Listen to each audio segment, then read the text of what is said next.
குடும்பம் என்பது ஆண்டவரால் ஏற்படுத்தப்பட்ட ஒன்று. ஏன்னா ஆதாம் தனியா இருப்பது நல்லதல்ல என்று சொல்லி ஏற்ற துணையாகிய ஏவாளை கொடுத்து, அவர்கள் இருவருக்கும் காயினையும் ஆபேலும் என்கிற பிள்ளைகளை சந்ததிகளை கர்த்தர் கொடுத்து ஆசீர்வதித்தார்.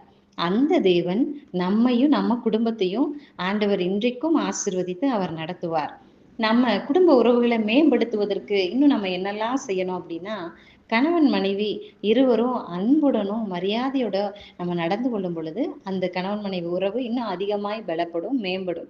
இன்னொன்னு, எல்லா குடும்பங்கள்லயும் குடும்ப ஜெபம் தவறாம எல்லாரும் சேர்ந்து நம்ம ஜெபிக்கும் பொழுது அந்த உறவுகள் அதிகமாய் தேவனுக்குள்ள கட்டப்படும், பலப்படும்.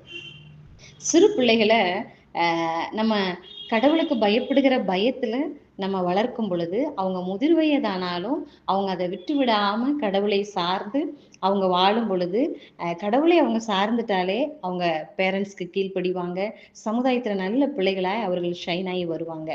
இதையெல்லாம் நம்ம பார்க்கும் பொழுது வேதத்துல ஒரு நபர் எனக்கு ஞாபகத்துக்கு வருகிறார், யோசேப்பு. இந்த யோசேப்பை யாக்கோபு நேசித்து நல்ல வளர்த்ததுனாலதான் அவர் அடிமையாய் போகப்பட்ட இடத்துல கூட கடவுளுக்கு பயந்து பாவத்துக்கு விலகி தன்னை காத்து கொண்டார். இன்னொன்னு, அவர் தன்னுடைய சகோதரர்கள் அவரை என்னதான் குழியில தள்ளி இருந்தாலும், தன்னுடைய சகோதரர்கள் அவரை விற்று போட்டிருந்தாலும் கூட பிற்காலத்துல அவர் இருந்த இடத்துல சாட்சியாய் கடவுளுக்கு பயந்து வாழ்ந்ததுனால தேவன் அங்கே யோசேப்புக்கு ஒரு குடும்ப உறவை ஆண்டவர் ஏற்படுத்தி கொடுத்தார். ஆஸ்நாத்துங்கிற மனைவியை கொடுத்து 2 பிள்ளைகளை கொடுத்து அவங்க குடும்பத்தை தேவன் ஆசீர்வதித்தார். அதே போல யோசேப்பு நிமித்தம் சகோதரர்கள் அவங்களுடைய உறவுகள் எல்லாரும் காக்கப்பட்டாங்க. தகப்பன் அவர்னால மீண்டும் பார்க்க முடிஞ்சது. இது எல்லாம் எதனால யோசேப்புடைய வாழ்க்கையில் நடந்தது? யோசேப்புடைய பிள்ளைகளுக்கு கூட தன்னுடைய தகப்பனாகிய யாக்கோபுனுடைய ஆசீர்வாதம் யோசேப்புனுடைய பிள்ளைகளுக்கு கிடைத்தது.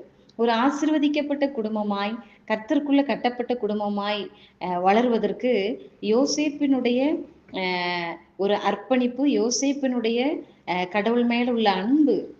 அதனால எல்லா ஆண்களும் முதலாவது ஒவ்வொரு குடும்பத்தினுடைய தலைவர்களாகிய ஆண்கள் கடவுளை சார்ந்து இருக்கும் பொழுது அந்த குடும்பத்தில் இருக்கிற எல்லாரும் அதே போல வந்துருவாங்க.